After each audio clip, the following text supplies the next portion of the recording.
What's up, and welcome back to the Cover 2 podcast, where we might have to change that new intro song because it's getting a little played out here. I disagree. If you're out there, if you guys can give us feedback, let us know what you think. Are you a Macklemore fan still? Look, is Macklemore 2 played out? Ed seems to think so. I disagree, and I'm not a top 40 guy usually, but that song gets me hype, and I think that's what you need to open a podcast. That's just me. Maybe I'm wrong. I don't know. We'll let the people decide. But, Ed, I know how you feel about it. I was driving to 7 on 7 this last weekend, and it was an hour-long drive to Fullerton. And I swear I heard that song 6 times in an hour. I mean, this song is like 5 minutes long. That's 30 minutes of my hour-long drive. That was Macklemore. Which is shocking because usually Ed's just listening to... a little country? I'm not the country. Well, fans out there, be sure we will never have a country intro. To this podcast. No, I don't think we can. I mean, I'm kind of the production guy here. I don't know if you guys know this on the Cover 2 podcast, but I'm the guy that handles all this stuff. So, I might sneak that in there on Ryan. Well, I'm the guy who's bigger than the production guy, so we'll see how that ends. All right. Let's get to what we're actually here for, which is UCLA and not music critiques, even though our music critiques are pretty good. Even though we could make an entirely different podcast complaining about that. Right. Ryan and I both met with head coach Steve Alford in the last week. I met with him Monday morning. You met with him a couple weeks ago. Thursday. Because you're a bigger deal. I was first, not a big deal. But I'm kind of low on the totem pole. I don't know if you guys know this, but we met with Steve. We also met with a couple of his assistants. And we really just wanted to spend a good segment today talking about Steve Alford, kind of what we thought of him, face-to-face meetings, just sitting down, no cameras, no microphones, no other media members, and just give your thoughts on him. So, first, let's start with you, Ryan. What would you take away from your 30 minutes with Steve? And I think people aren't assuming, even with some of the criticism that he's got, I don't think they go out and assume that he's just a bad guy.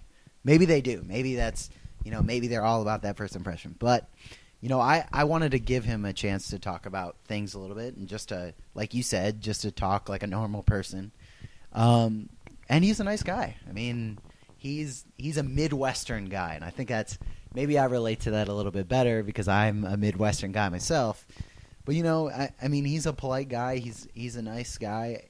And I know I talked to Dwayne Broussard about this, one of UCLA's new assistants. I talked to him about it this morning. He's an approachable guy. With Ben Holland, we didn't always feel comfortable approaching him. He's not a guy you look at on the street and you're like, that guy looks cool. Right, he looks like he Yeah. would be my friend. Steve Alford, you can see that a little bit more. Now, that being said, he's a basketball coach. Basketball coaches have this different kind of personality. They're just a totally different type of person in the same way a football coach is a totally different type of person. But, I thought he was a pretty down-to-earth guy. We talked a little bit about, him at Indiana and we rapped about it a little bit because I covered Indiana. Aww. That sort of thing. I know, shameless plug. We're best friends now, basically, in case you're wondering. But no, he's a good guy. I think in some ways, I asked him about the Pierre Pierce thing, and we talked about it a little bit. And I think, at his press conference, now we're not talking about. Obviously, he made plenty of mistakes, handled the Pierre Pierce situation pretty poorly by all circumstances.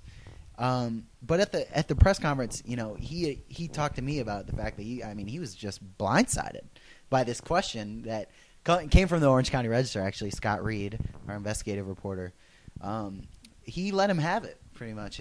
Second question of the press conference surprised all of us.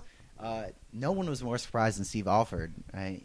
It had never been brought up at New Mexico, and I guess if that was never brought up to me in my previous job, if I'm in his shoes, I'm probably not expecting it to come up either. So I guess I think his reaction and his answer at his hiring press conference where he said, I did everything that Iowa told me to do, I think that might have been blown up a little bit just because I think he wasn't prepared. I think he would have answered differently, whatever. Not saying he handled it correctly, but I think he was just flat out shocked, and I believe him when he said that he was shocked. His assistants that I talked to, they didn't expect anything like that to come up. So, take it for what you will, but, my impression of Alford, my first impression at least, was that he's a normal dude. He's a Midwestern guy. I think he's gonna get his chance just like he should, and just maybe his chance he won't have as much of a chance as other guys with how it started. So, first of all, I mean, I think somebody should have helped him on that offer. I mean, on Agreed. I mean, how does UCLA not say, look, this question's probably coming? And that's Dan Guerrero. Yes, I mean, somebody. I mean, even the SAD department, somebody needs to tell him, hey, look, this question's coming. Here's what you need to say. That was kind of ridiculous, especially if he was blindsided. It's like, this is LA media. This is what people do out here. But my meeting with Alford went wonderful. I mean, I barely met him at EYBL a couple weeks ago. Went during the recruiting period. I just said what's up and introduced him, and he was in a hurry and kind of brushed me off. And I was like, oh, like maybe everything is a little bit true. The rumors are that he's arrogant or whatever. He's cocky, blah blah. He thinks he's better. Whatever. You've heard it all. Man, sitting down. I mean, I expected him to sit down behind his desk and me sit in the front of the desk like it was in the principal's office. And he came around his desk, sat with me on his chair, joked about how the chair sucked, and we were just laughing. Good guy, man. I mean, he answered every one of my questions, wasn't defensive about everything. Granted, I'm not asking about the peer stuff or whatever, but, I mean, he was great with me, gave me everything I needed. I gave him my card afterward. We joked afterward, talked about his housing. I mean, just approachable, like you said. Just everything that had been said about him negatively has kind of been blown out of the water. I know it's a lot to, put on just a 35-minute meeting or whatever, but from everything, from just being in there, and then afterwards, I kind of sat on the couch because we're waiting to meet with David Grace and stuff, and he's just talking with Wes Long, the new strength and conditioning coach, and Alex, the SID guy, and just he gets along with everybody. I really don't know where all that stuff came from. I feel like everybody took that Pierre Pierce thing and just morphed it into this Steve Alford is an animal, raw, like it just turned into this nightmare for him. Granted, I did hear, and now this is. We hear things as media members about how, different coaches treat other media members, when they're at certain spots. And I mean, granted, I've heard some things about Alford that, he hasn't always been nice to the media. That, in New Mexico, there were some points where he was at odds with the beat writer at the Albuquerque Journal. Maybe that's just a singular situation, but, I still think at this point, my thing is I don't judge someone until they've kind of shown me themselves on, several occasions, and I can kind of see where they're at as far as, how they handle certain situations. Steve Alford hasn't really been put in those situations yet, so I don't think we can make a complete judgment on him. But I think coming out here and, like you said, saying, this guy's the worst, like, why would we ever give this guy a chance? Right. I think you got to wait for some basketball to be played until you're going to say things like that, or for him to be at odds with someone. At this point, I just want to see how it goes. I'm not in any way an Alford apologist, if you can even call it that, someone who hasn't played a single game yet at UCLA. But I think there's a lot of room for us to kind of make an impression on him. But my first impression was good. Well, one of the big things I learned this week, too, was with Ben Allen – you always say, there's two sides to every story, but really, man, there wasn't a whole lot of the other side of the story of Ben. I mean, if he dropped the kid, it was because he dropped the kid, or if he did something to the media member, it was because he's just kind of mean. Like with Alford, I mean, I'm learning that there's two sides to kind of every story here. Like for example, like the beat writer that he yelled at or whatever in New Mexico. I mean, from my understanding, like he had a good trust with this guy, and then this guy just kind of burned him in the stories. I mean, what I'm getting at is. There's a lot of explanations for what Alford did, and I know what you're talking about with the apologist stuff, but I mean, even the Pierre Pierce thing. I mean, I've been making this argument, and I know everybody's gonna hate me. You're an apologist, whatever. But I mean, this was his first kind of big job, and he probably thought he was doing the right thing at the time by galvanizing his squad and telling them.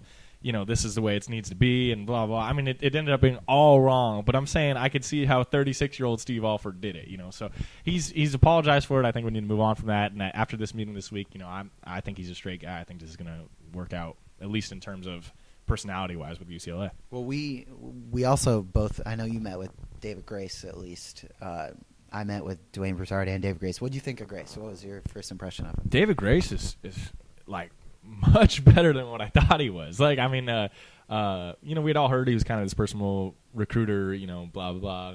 And just seeing him on the UIBL circuit, he kind of seemed a little quiet, a little shy, whatever. And then you sit with him for half an hour, you're like, oh, man, I could go get a beer with this guy. This guy's cool. Like, I think a lot of it, people were turned off by the fact they didn't get like a Jason Hart or Tony Bland or Justin Hudson or the guy that just signed at Washington, all these kind of young upcoming recruiters or whatever. But David Gray's kind of got pushed off to the side because he had Oregon State. But, man, I mean, he's really as personable as those other guys.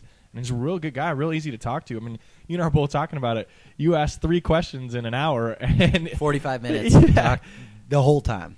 He just me nodding, basically. Yeah, like you're just sitting there chilling with the homie, and he's just talking with you. So, man, I got along great with him. I mean, he's going to be a much better recruiter than I think anybody thinks of. I know at Oregon State it didn't really show much because it's hard to get kids to Corvallis, and especially in basketball. So I think he's going to have much more success here than what people initially thought. I loved him. I thought he was great. And what I find most interesting about him is his backstory. I mean, it's so different from any other assistant coach that at least I've talked to. He literally 40 minutes of our 45 minutes, it was him telling me about this amazing backstory. Basically, when he was 18, he, long story short, he enlisted in the Air Force. His family was a big military family. That was kind of the thing. He wanted to walk on at Northwestern State.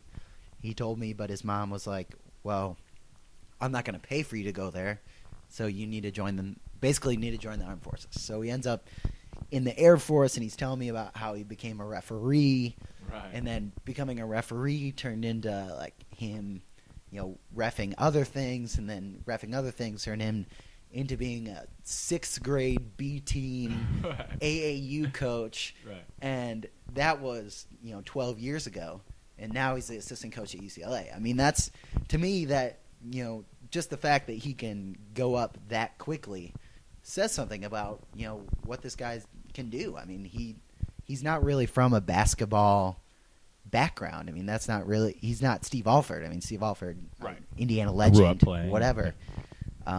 He's playing on the base and stuff. He's playing pickup basketball on the base and became a referee and all this stuff. He told me about a day or a time in his life when he was working coaching an AAU team, coaching a high school team, working at the base, taking classes, and also raising his 2 kids by himself because he had been divorced at that point. And that's just like, man, this dude's legit. I mean, I knew the military background and all that sort of thing, but and maybe I'm not judging from a recruiting standpoint because I don't know recruiting as well as you do, but it seems like if I'm a player, I mean, I'm going to listen to this dude. This guy's got a background. He's shown the ability to recruit at least a little bit in LA. You got Roberto Nelson out of LA for Oregon State. Eric Moreland he got from Houston. He was telling me about that. But he's an interesting guy. I was impressed with him at least. Yeah, and his ties. I mean, he was telling us all about his AAU ties. Worked for Boo Williams for a couple years or whatever. Worked for Compton Magic for a couple years. Even had a team with the Pumps. His Arizona team was sponsored by the Pumps for a while. He had a high school in Arizona. I mean, at Oregon State. I mean, he's got ties. This guy is going to be – he's underrated right now, I'm telling you. I mean, he's going to pull in some players and stuff. I know he may not have the sexiest name right now, and, he does have that military look to him, which is a little bit tough around the edges. But, man, when you get to know him, dude, he's really chill. So I think a lot of kids are going to relate to him. I think this is a good staff. I mean, and then you want to finish up with Broussard. Yeah. I talked to Dwayne Broussard a little bit. First thing I thought of my first impression, high energy guy. I mean, he's gonna pump his kids up. I mean, he seems like the kind of guy that would have a good relationship with players off the court. Like there's someone he can relate to. He's a young guy. We didn't talk even that much about basketball. He just seems like a nice dude, and he's kind of said he's going to be sort of a jack of all trades as far as recruiting and right. Strategy and game planning, that sort of thing. So we didn't really get too much into the basketball stuff, but I thought it was funny. It was an interesting story about how him and Alford met, and this is, there were plenty of interesting stories, but he said that when he was an assistant coach at Bradley, where he was also a player, Alford was the head coach at what was then Southwest Missouri State, now Missouri State, and he said one of the few reasons he thought that he forged this relationship with Alford and he had this respect from Alford was that in that game they had drawn up, this is Bradley, had drawn up a play for 10 seconds left in the game. I think they're tied or they're in a position to win. And the play broke down, and Bradley's guy threw up a half-court shot that happened to go in, just miraculously. And ever since then, Alford had kind of respected them and had gotten to know Broussard. And boom, 10 years later or whatever, Broussard's in New Mexico, and he brings him to UCLA. So it's interesting that. And the other interesting thing, and this is something that some people weighed in on, and some people were at odds with, and I talked to Dwayne Broussard about, is that he kept bringing up the word loyalty with Alford.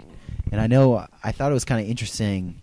A lot of people complain, they didn't go after, like you said, those up and coming big time assistants, because Alford didn't necessarily know any of them. He didn't know David Grace, and that was someone he kind of reached out to. But Broussard said, Alford made it clear that loyalty is a big thing with him, that he wanted to take guys he knew, that he could trust, and that sort of thing, and he felt like that would be the best way to build a system. Do you think that?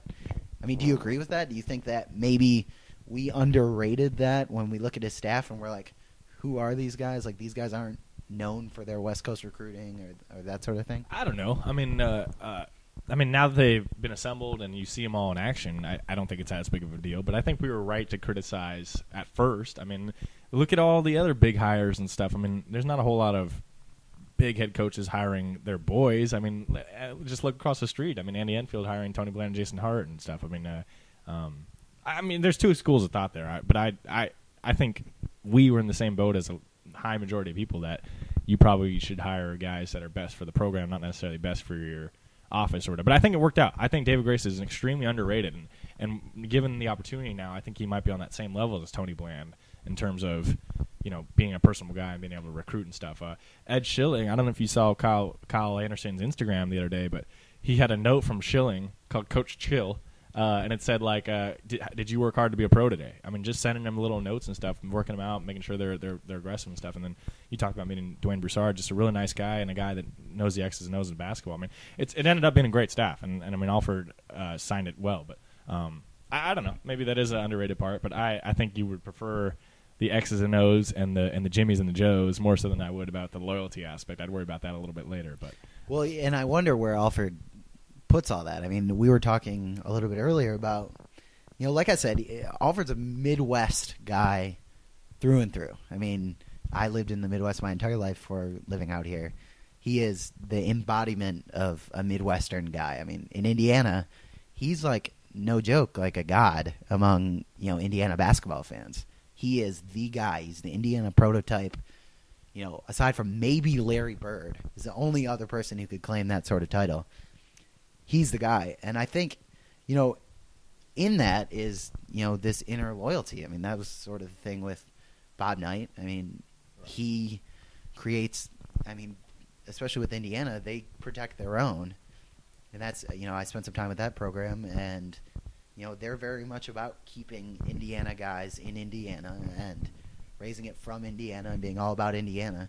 And I think you can see a little bit of that with Alford now. I think that's why he comes out to this big program, probably doesn't know that many guys on the West Coast, so obviously he's not going to just jump in. He doesn't even think that he's going to jump in with these guys, because that's not how he was born. That's not how he grew up.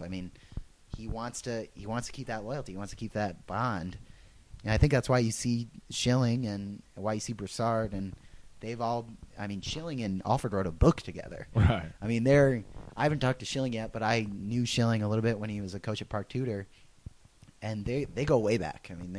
They're boys. So, and I think that's, and we talked about it a little bit. I think that's why Alford is looking to go back to Indiana. He wants to create a pipeline there.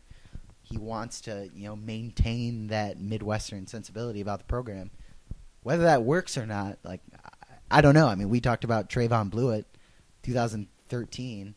Or 2014, sorry. 4-star. 4-star.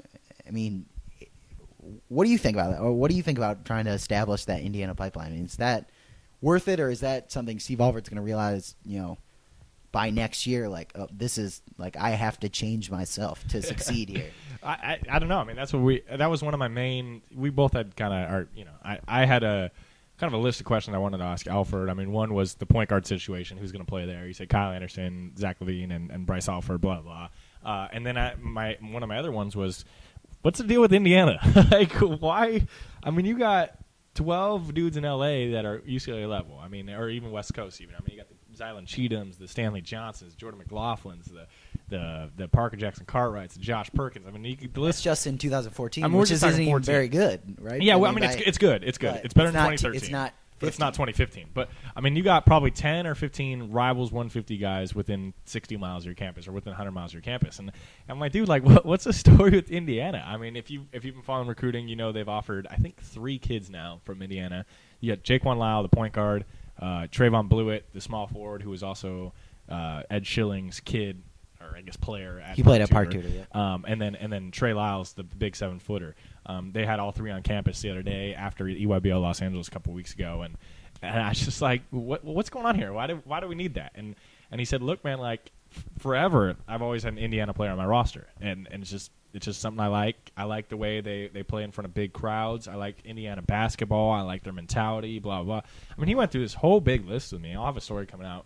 I don't know when I get to it, but it was just why he likes Indiana, and a guy he brought up. I don't know if you guys would know this following Pac-12, but in the Mount West they had New Mexico had a point guard named Dyrese Gary, and I covered them when San Diego State played them every year, and he was just phenomenal. And Alford credits him for really getting to where he is today because Dyrese Gary was his first major recruit. I think he was a 4-star Rivals 150 guy or whatever, and turned that program into a powerhouse. And he just was like, he's from Indiana. I mean, we got all of our big guys were from Indiana, and I just love the way they play. So he's trying to build a pipeline there, and I know you and I have talked about it.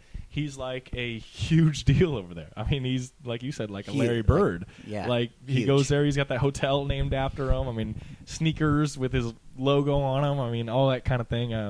And so it's easy for him to get into gyms and houses in there. So I think, I mean, initially it's like, what are you doing? And then after sitting with him for 10 minutes, like, oh, all right, that makes sense. So I think he has to be real careful and not tick off anybody in L.A., like guys like Cameron Chapman, who are 4-star Rivals 50, top 50 forward, who is a guy in the same mold as a Trayvon Blewett. You got to be careful there because he plays for Long Beach Poly, and Poly's normally a powerhouse, and plays for ICP, a Nike EYBL program. But as long as he can keep his boys here in LA happy, but also go after the Indiana guys, I think it's a good move. I mean, after talking with them, I think it's gonna be okay. Yeah, I don't think UCLA fans quite have a grasp, even as we say it, on how important Steve Alford is in Indiana. I mean, when, like Ed said, he's got a hotel named after him. The funny story, in the year that he was drafted, the year after he left Indiana, I believe it was 1987, after they won the national championship. The Pacers, I think, had the 10th pick, if I'm not mistaken. Oh, right. And they go on to draft Reggie Miller, and obviously ends up being a spectacular player, franchise player, Hall of Famer, whatever. Bruin. Indiana booed. We're talking people sending angry letters, email. There was no email then. Angry letters, tweets, phone calls, Facebooks. Literally, like, people just rising up against the Pacers because they passed on Steve Alford. That's how, I mean, Steve Alford was the savior of Indiana basketball. In the same way, I would put him up there with Bob Knight on the, like, as important as Indiana basketball is. Like you said, he's on the same plateau as Larry Bird. I think when you're talking about that kind of iconic, like, area that you're in when you're Steve Alford, why not try to recruit Indiana? I mean, maybe Trayvon Blewett doesn't care. Maybe Jaquan Lyle doesn't care. Maybe Trey Lyles doesn't care.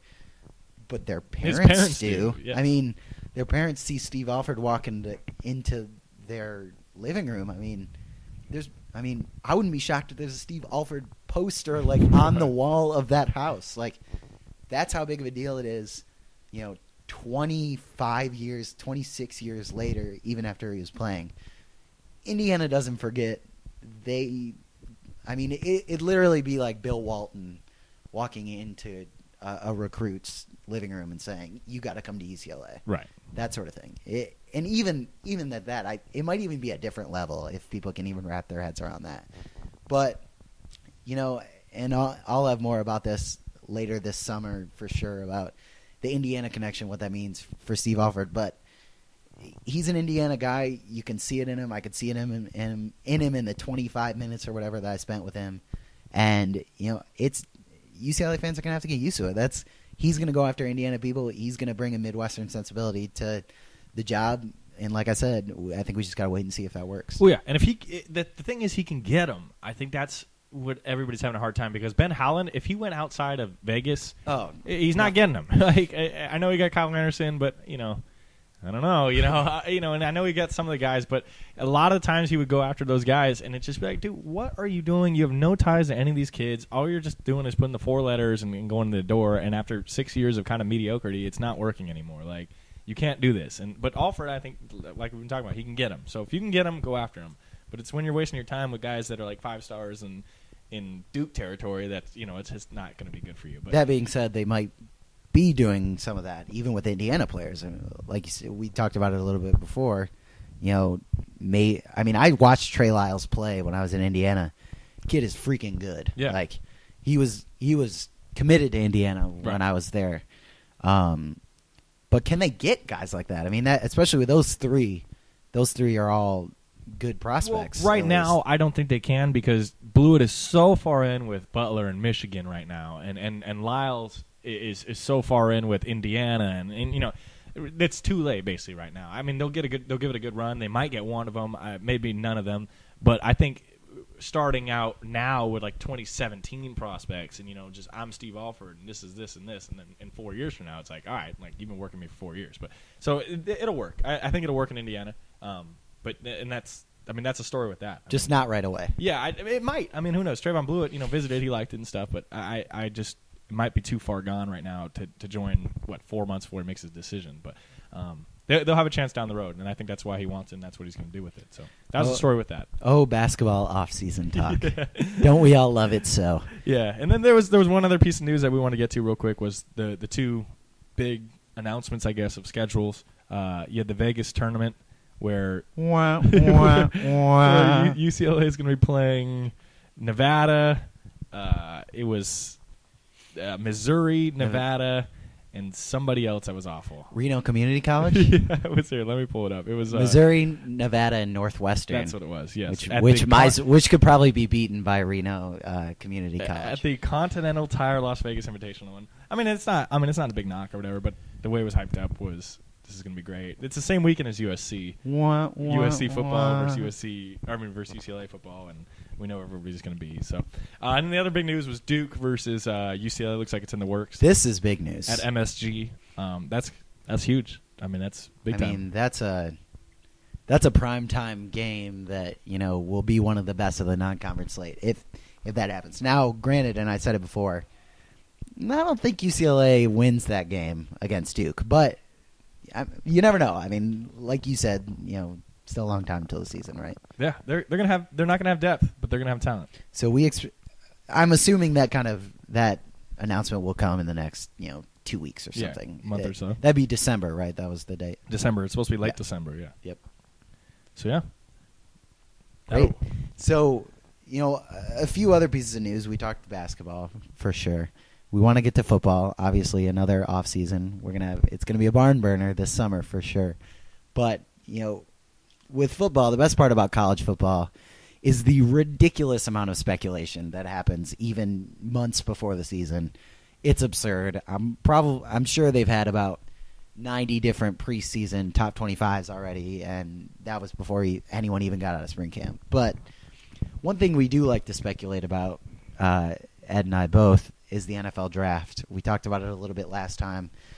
Now we've turned our sights on the 2014 draft, of which Mel Kiper came out with a new draft board already, of course, in perfect speculative fashion, in which Anthony Barr has a pretty high rating. Do you want to give us the rundown of the top 5? Yeah, 1 is Jadeveon Clowney, 2 is Teddy Bridgewater, 3 is Marquise Lee, 4 is Cyrus Kouandjiashino, You'll know his name by next year's draft. It's Kawandejio. Kawandejio, but good try. Kawandejio. Bless you.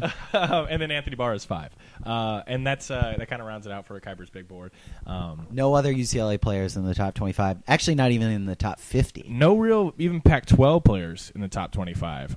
Oregon's Anthony Thomas was in there. I found that ridiculous. How is he not in the top 20? I mean, if I have a top 15 pick, we just saw Tavon Austin go in the top 10. Their argument was he's not consistent enough. There are games. Well, that'll change this year. Yeah, he's not consistent enough because nobody gets in the ball. He gets like 9 touches a game. And he scores 800 touchdowns with it. So, but yeah, so that's kind of it. We wanted to get into kind of UCLA's, I guess, draft prospects there, and I mean, Anthony Barr. I feel like number 5 is a good spot for him to start out the preseason, year. Yeah, for sure.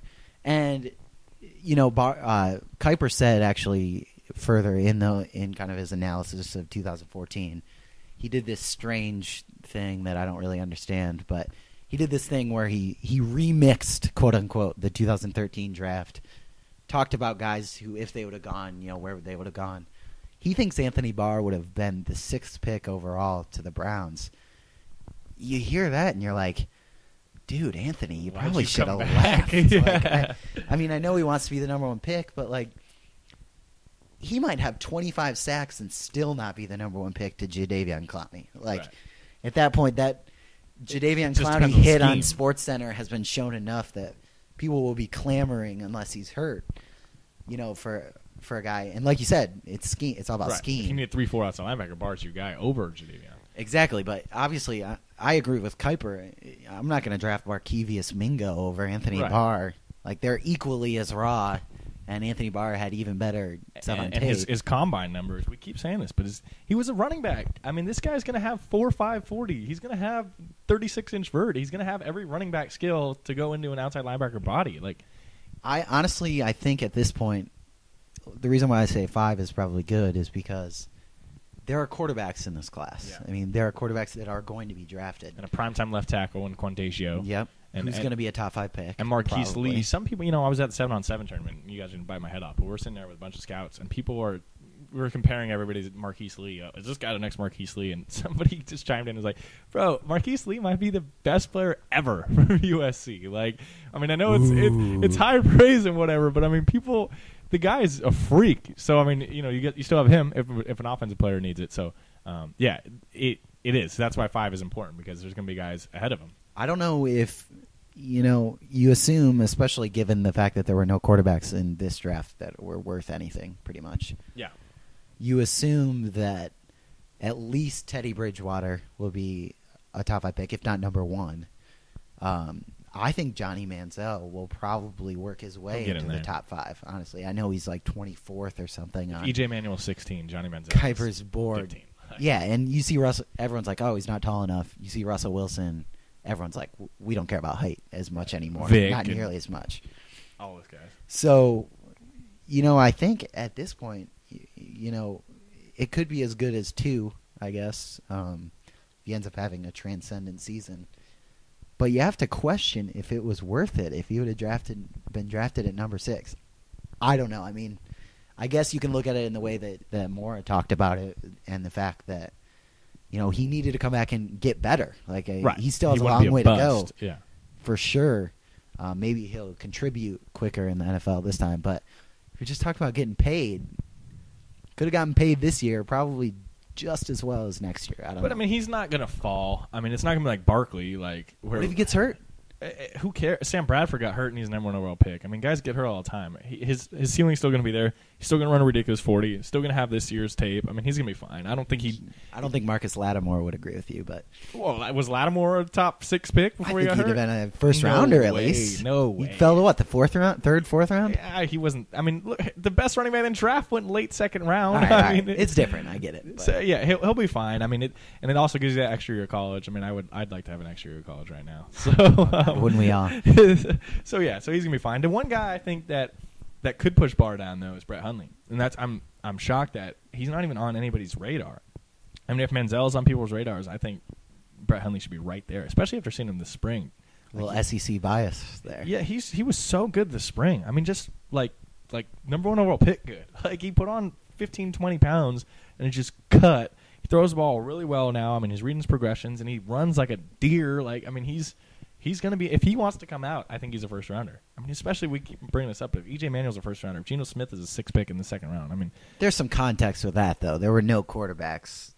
E.J. Manuel last year would have been a 3rd round pick. But that shows how desperate teams are for good quarterbacks. Well, for sure. So if you have a better quarterback than E.J. Manuel, he's getting picked in the first round. And Brett Hundley, I think right now is better than E.J. Manuel. Like, I agree. I think he would be a 1st round pick for sure if he goes out next year. I just don't know if, it depends on the season. I feel like if they go to the Rose Bowl somehow and they end up winning, I think Hundley's probably gone. He's gone. I mean, his stock's never going to get higher than that. Right. They're probably not going to win a national championship in 2014 or whatever. So, I think maybe he is gone. I don't know, but at this point, I agree. I think, he's going to be compared to Teddy Bridgewater and them, and I'm not so sure that Bridgewater's that much better than him. And Hundley he's a pro's dream. Like he's pushing 6'5". He's 230. He runs a probably 4.7 40, maybe even faster than that. Like he's got the tape, the film, the moxie. He's very I got to be careful. Religious. I mean, in terms of he's a good boy. Like he doesn't have tattoos. He's poised. I mean, he's everything you want in a quarterback. He is. Teddy Bridgewater, you can make the argument. Oh, he's too small. He's got a funky delivery. Johnny Manziel, he's 5'11". Is this game going to translate? Who else is top quarterback? AJ McCarron, system guy, bus driver. I mean, everybody has these knocks on him. Other than being a redshirt freshman or now a true sophomore or whatever, a redshirt sophomore. Being young, there's nothing wrong with Hundley. Like I think his accuracy's good. I think his throw power's good. I think he runs. He's big. There's nothing really wrong with him. So that's a guy, man. You almost feel bad for UCLA because it looks like they might only get him for 2 years, and that's. I mean, UCLA hasn't had a quarterback since Cade McNown, and now they finally have one, and he might be gone in 12 games. So I think that's a guy that could push Barr out of it. But now, granted, there were a few people who have put them on their draft boards. I know Chris Burke. From Sports Illustrated has him, I think, like 15th, kind of in that teen CBS Sports, I think, area. Yeah, which I think is good for now. Yeah. But quarterbacks, they fluctuate so much down those lists. It doesn't matter 0.0% where they're at right now. They could you could legitimately see 4 quarterbacks drafted in the top 5. E.J. Manuel was probably a 6th rounder even heading into the week of the draft. Like. Man, some E.J. Manuel haters. Not a Bills fan, apparently. I don't know. I don't know. So, and then you brought up Cassius Marsh, who also got some credit. Apparently, my boy now got some credit from Chris Burke. I think he was a tail end of the 1st round guy. It could happen. I mean, it happened. He's similar to Dayton. Happened with Dayton, and he's probably even a little more established. Right. I would say. I mean, he's coming into the year as a 1st, 2nd round pick, where Dayton probably came in as 2nd, 3rd. So, who knows? I mean, he doesn't have an injury history. No. Jim Mora already has hyped him up.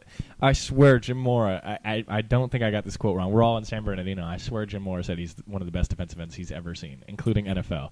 And then he had to back off it. I think he was talking about, like, well, you know what? I've seen John Randall, and stuff like that. Didn't Mora coach John Abraham?